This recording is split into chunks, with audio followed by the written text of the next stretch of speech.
Hey, what is going on, everybody? My name is Sin, and if you are a rally leader and you like archers, then you're probably going to want to use Egypt. Um, I haven't battle tested this yet. I'm not a rally leader, so don't take my word for it. But who knows? It could be very viable. I would say that obviously, as most of you who spend money in the game, you need to go decide that for yourself. Go spend your money. That clearly most of us free-to-play low-spend players cannot, and help us out and figure that part out. But in terms of looking at it on paper, I would say that it looks pretty good. You have an increase to archer attack by 5%, rallied armies, damage dealt by 5%. That's like all damage. So that means your normal skill, counterattack damage, all that damage gets taken into account, and it does 5% more of that, which in terms can be really, really good. But who knows? I mean, it's only for rallies, so it's not like you can just go out into the open field and, use that 5%. So, I mean, you kind of like lose some sort of stat gain, but you gain some for rallying. So it's like a give and take with anything in this game. You get one thing, but obviously, you're not going to get those other things you might want or need to make what you think your civilization and your city viable for your kingdom. And then we have building and research speed by 1.5%. Honestly, I'm not really ecstatic about this stat. I might be a free-to-play low spender currently at the moment. If I decide to spend more in the future, I will. But at the moment, I'm not gonna. Because I just kind of like, doing the events and grinding.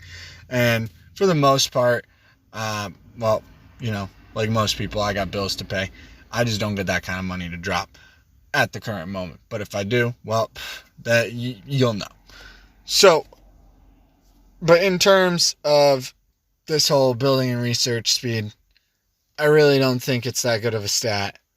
Not saying that Lilith didn't have a good thing in mind, or the developers, I should say.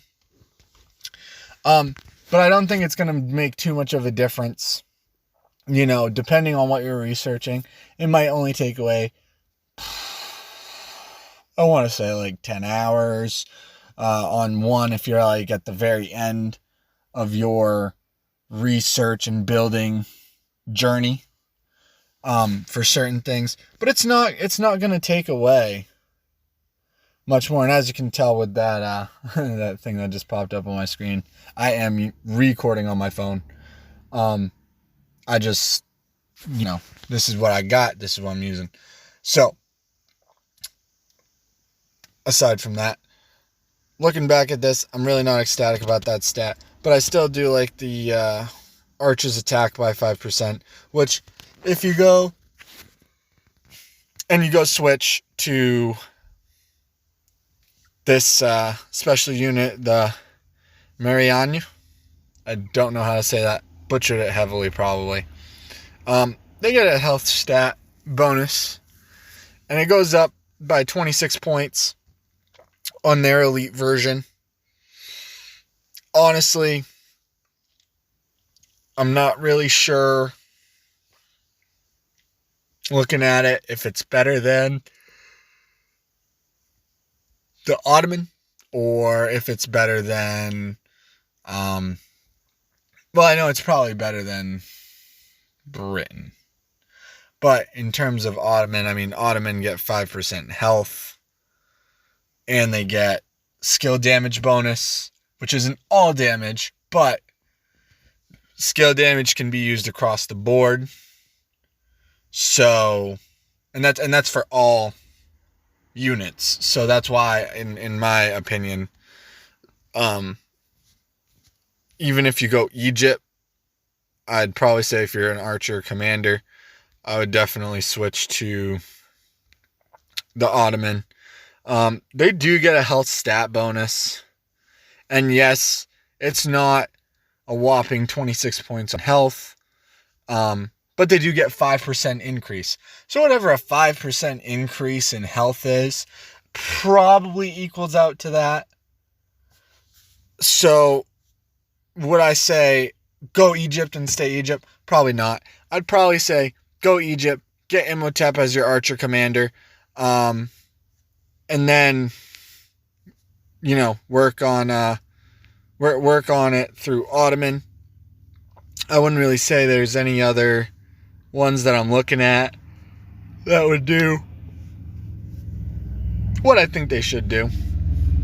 So if you're an archer rally lead, or you're just a archer player, I'm an infantry player. That's like what I like. That's what most people I know like. But for the archer people out there that really like archers, stick with Ottoman, but go Egypt, get Imhotep. In this event, as you can see in this top right hand corner, there's a little icon. It says it hasn't started yet, but I know it's going to be starting soon because it's up there. But now if we go to commanders, as you can see, this is definitely what a free-to-play low-spend account does look like. I am working on it, though, slowly but surely.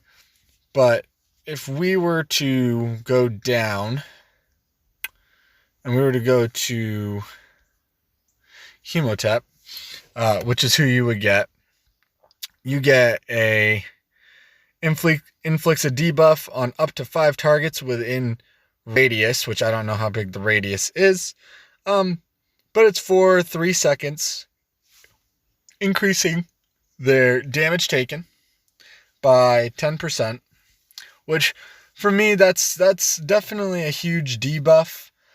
Using him and Kusunoki together would probably be pretty good. Just because, or him and Sun Tzu, but I mean, if you're trying to do an archer pairing, then obviously you'd go with Kusunoki early game. But I think that would, that would be viable with either or. In terms of looking at it, though, when it goes all the way up, it goes up to 20%. So I think that's a pretty great skill, especially on up to 5 targets. That's pretty good. Archers led by this commander gain increased attack and 5% increased defense. That's also very good on top of, being paired with Kusunoki. Increased garrison troop health by 7%. And I think that's kind of like a stat that Sun Tzu has. It's like increased garrison health or something. Let's look for Sun Tzu. No, increased troop damage reduction. Okay, so not the same in that term, but it is a 7% stat bonus. Kind of ideally the same. Only difference is this is a health bonus.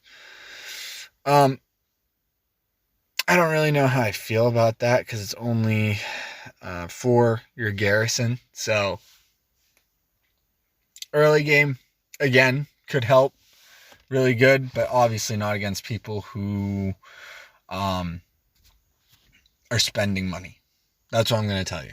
If somebody out there is spending money and you're a free-to-play player and you're a lot lower than they are, the bonuses aren't going to make too much of a difference unless they're pretty close to your level as you're grinding.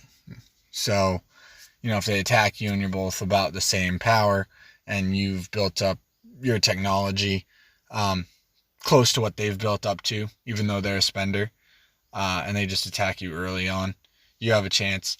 But if they obviously are above you and they have better technology in terms of war technology, you're probably going to eat it no matter what. And then Sage of Peace. When this commander's troops are attacked, so again, they have to be attacked. not necessarily, I would say, like, and I don't know how that works, because when you're attacking somebody, I believe that, I don't know if them attacking you back without clicking on you counts, because then they don't hit War Frenzy. But does it still count as being attacked? I don't know. I think it does, because obviously if they turn and face you, I would assume that it would say you're getting attacked by them. But when this commander's troops are attacked, there is a 10% chance of inflicting a debuff, again, another debuff, on the target for 3 seconds, reducing skill damage dealt by 15% when maxed. So, on terms of that, you're not only getting a debuff for increasing their damage taken, you're also increasing their skill damage being reduced, which that can be really good. Definitely when you are getting swarmed, because you're going to provide a debuff all around with your first skill, which is going to help out your team. Your team is going to get a huge benefit from damage taken. So anytime Sun Tzu's firing off his AoE, if you pair Imhotep, Kusunoki, Sun Tzu with whoever you pair Sun Tzu with, because he can pretty much be used with anybody. Or you could even pair Sun Tzu with Imhotep. It doesn't matter. But when you pair, and pardon me if there's some yawning, it's very early in the morning and I haven't gone to bed, but I really wanted to make this video. But if you pair them like that, and you're able to get out your archers one way and your infantry in another, that can be a really deadly combo to put out there in terms of 2 strong marches. The skill triggers once every 5 seconds.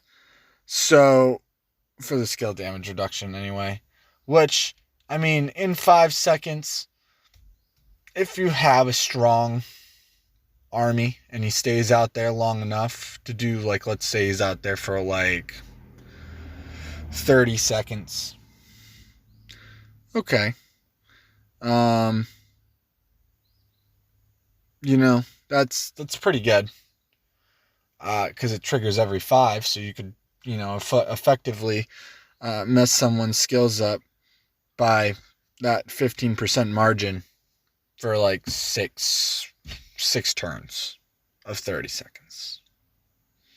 So it means they're not going to do as much skill damage, which is also beneficial against somebody's Sun Tzu on the battlefield. So it's kind of like you can help your team by doing a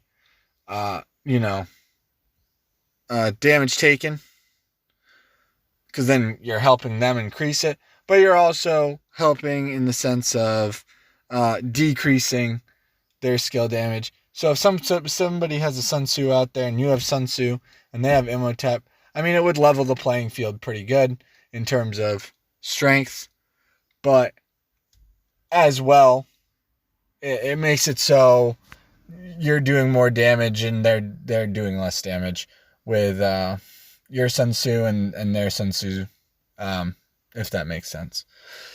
But now, if we look at the expertise, Stairway to Heaven, which is an increase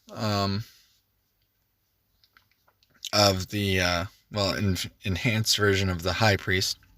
It inflicts a debuff on up to 5 targets within a radius for 3 seconds. Their skill damage taken is 20%, but when it's in expertise, It inflicts a debuff up to 5 targets within a radius for 3 seconds, increasing their damage taken by 30%. And when Imhotep is the secondary command of the target, also gains 50%, well, not 50%, 50 less rage per second for 3 seconds. I think that in itself is really, truly a great skill when it's expertised. And that being is the person attacking you not only is taking more damage and not only has their skill damage reduced, but they also get 50 less rage per second. So that's 150 rage because it's for 3 seconds. Well, 150 rage, over time, if the fight is long enough, eventually your skill is going to go over their skill one more time than theirs will. Or you'll be a little bit faster. So theirs will fire off, but yours is going to keep firing off till you've eventually, if you've lasted long enough, like I said, have fired it off one more time than they've fired theirs off because of that reduction. I mean, that's pretty good. I like that. Now, if we were to look at Thutmose III, because I think that pretty much sums up Imhotep. I mean, if we were to look at trees, though, you got the support tree, you got the archer tree, and you have the garrison tree. I mean, I don't know if I would use him for a garrison. I mean, he does have that third skill, which kind of makes him garrison viable. But I really feel like, if anything, he could be definitely garrison viable. Because he seems like he's anti-swarm. So if somebody were to swarm you early game, and they couldn't kill you off the rip, it would definitely help you. Especially if you have like YSG or E-Song, yay. Because you're kind of reducing that and you're also increasing their damage taken, which increases E-Song's ability to use his skill. So that could work. But you do have the archer tree, you do have the support tree. If you don't know what those are, I could talk about those in another video.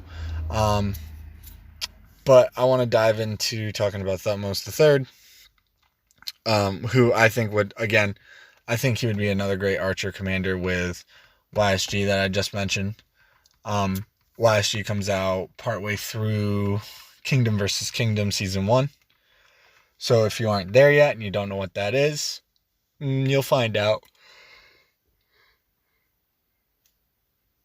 I can make a video, or which I probably will, or you can watch a video on another channel about what KVK Season 1 is. It's not the same as it was a while back. They've changed the mapping. They've changed how KVK 1 looks, or Kingdom versus Kingdom. So the new mapping system, somebody else, if they have a video on it and it's the most recent within about a month or two's time, probably would be the most likely surefire one to go watch. But let's talk about Thutmose III. So Thutmose III deals direct damage up to 3 targets in a forward-facing fan-shaped area. Damage factor at the beginning is 500, can go up to 1,000, and damage dealt to each target is reduced by 15% for each additional target.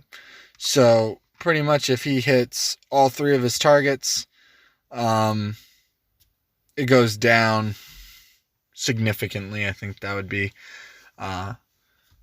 it would go down by 30%, because I think the first target would get hit with the full 1,000, but if it goes and you hit 2 more, they would take 30% less, I think. It would have to be field tested just to kind of, talk about it in that way. But after that, the target also suffers 10% at the beginning again. Reduced healing for 5 seconds, or 30%. So for anybody that uses Richard I or knows that once Richard I drops on his wheel, Thutmose III, if he's gotten off of an MGE or however he's acquired and sculptured, whether it's gold keys or sculptures, he's definitely a threat to anybody that likes Richard III early game. Richard I, sorry. I was thinking of Thutmose III and Richard I at the same time. But no, Thutmose III can take out Richard I right away, pretty much, with that healing reduction.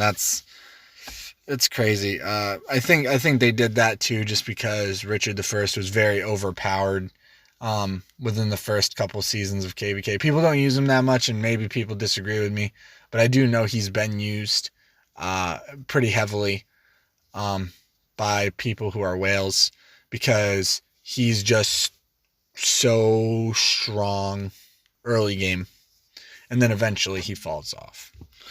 Thutmose III's second skill, Empire Builder. All Archery units led by this commander, again, get 5% increased attack and 4% increased march speed. Troops deal 5% increased damage outside of Alliance territory.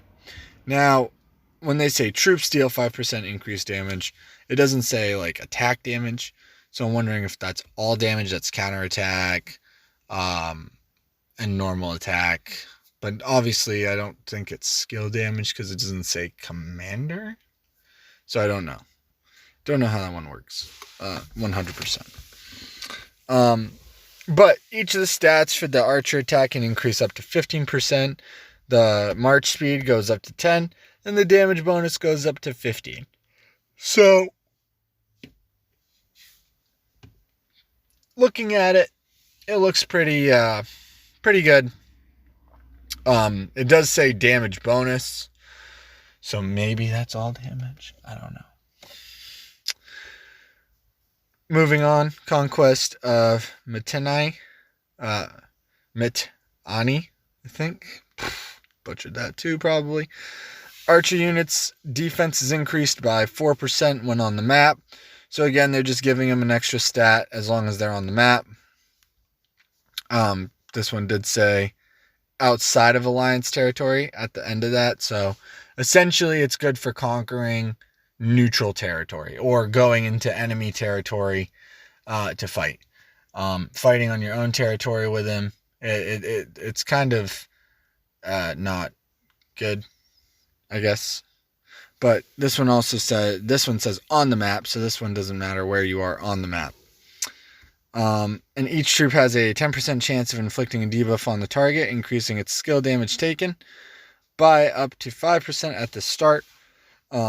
Obviously, as you level it up, it'll go higher. But that's for 3 seconds. This effect triggers once every 8 seconds.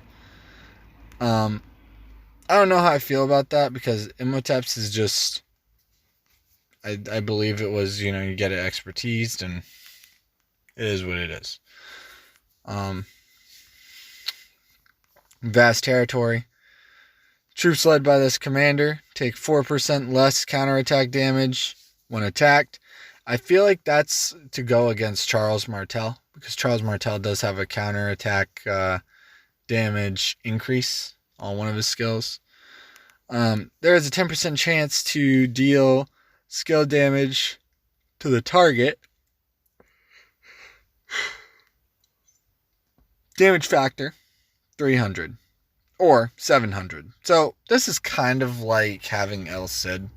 There's a chance to do extra skill damage. It only triggers every 8 seconds though, which kind of complies with the third skill. So if those kind of like fire off around the same time, it's not really going to do much. And then Might of Thebes. After using an active skill, troops deal 30% more normal attack damage for 3 seconds. This skill triggers once every 8 seconds. Again, another 8 seconds. That's pretty, I don't know if I'd say long. but it's definitely not 5 seconds. Now, people that I would pair Imhotep and Thutmose with early game. And I want to talk about early game because I think that, talking about the early game is probably the most viable. I would say Kusunoki. I mean, he literally has a debuff of his own to like negate debuffs. So I don't know what to say there, but he has a massive fan shape area, and he can deal extra skill damage. It's not a lot of skill damage, to be honest, but it's something. He does, however, get increased attack and defense for archers, and normal attacks do have a chance to cause bleed effect, which can be pretty good going along with the active skill and any of the skills that Imhotep or Thutmose have. So I think that's really good. After that, you could pair one of them with Herman. Honestly, I'm not saying it's not good. You'd get more attack and you would get more archer march speed, which archers do need march speed. They get chased down by calves and killed too quickly. Garrison Watchtower. I mean, this would be the probably, I don't know. I don't want to say ideal pairing because I think Kusunoki also has Garrison. Yeah, he has counterattack damage. So, I mean, you could use either one as a secondary for the Garrison. National Hero. Increased normal attack damage for troops led by this commander. So they do get more of that. And you can get more rage. So on top of getting somebody else's rage down by 150, you could also increase the amount of rage you gain, which is really good. Getting more rage is going to help you in the long run, especially if for Imhotep having the support tree.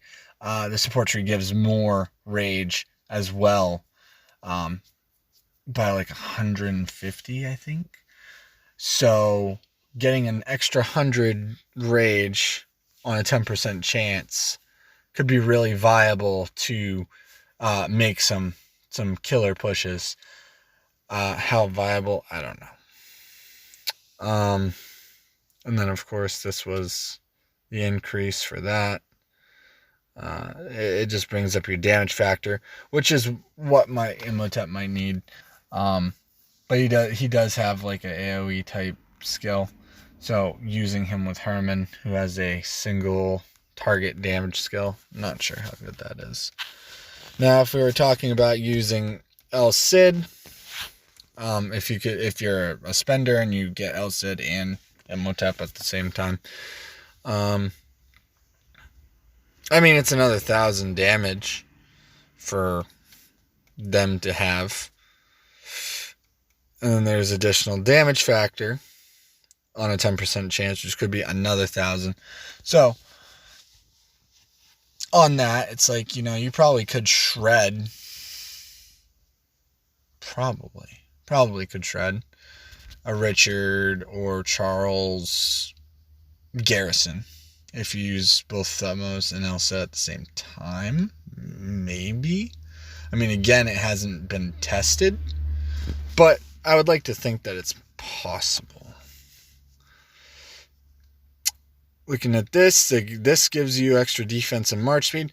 I mean, that would probably go pretty good with Thutmose, giving more defense and march speed.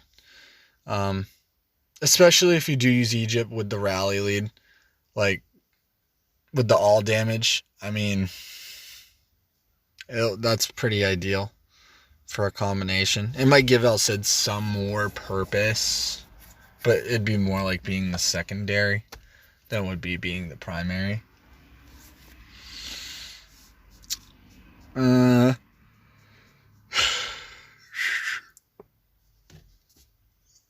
When troops led by this commander have 50% or less of their units remaining, they gain 5% increased damage. So essentially, it's just, I feel like that's just keeping your damage close to what it was at full, in a way. Not entirely, but it just keeps your damage up. So that it doesn't take too much of, like, when you're attacking, you start to lose damage. So it kind of helps, like, maintain that damage. It's essentially like buffing. It's like when Richard heals. You're just keeping, instead of keeping your march healthy, it's keeping your damage at a higher rate of damage. So you can still contend. I don't know.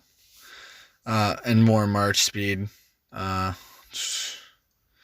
because I'll set as archer march speed, and then also increased march speed until troops are disbanded. So, I think that coincides with the 50% less. So essentially, you can get all those bonuses. That's not bad. I mean, in a rally, I don't know how that would work, but I know as a single target unit, he'd be like trucking across the field.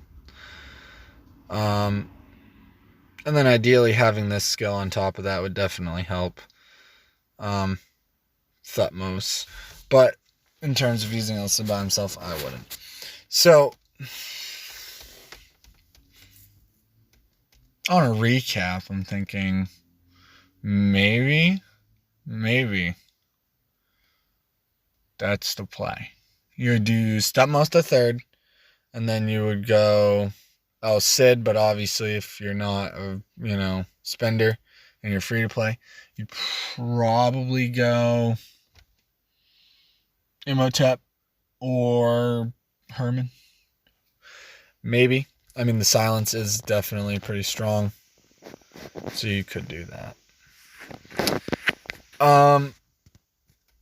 As of right now, I have the commanders. Probably won't have them as battle tested, but on my restart account, I'm currently in KVK1, and I'll probably talk about that in another video. So that way people can see. We had a battle for one day, and I'll go over that in the next video that I come out with. I'll share some reports that I had favorited, and I have from that, but we haven't really done much fighting since that one day because, well, they are not fighting as heavily as we thought they would fight. So we'll see, though, because Pass 5 is going to open, and that's not going to be another fight for a while, but it's going to lead up into the next pass opening, in which hopefully there will be some epic battles going on, and maybe I can get some recording of some fights going on. But until next time, my battery's now at 15%. I'm peacing out. You guys have a nice day. Thank you for watching the video. Please subscribe. It would really help me out. And continue to play Rise of Kingdoms. You guys have a good day.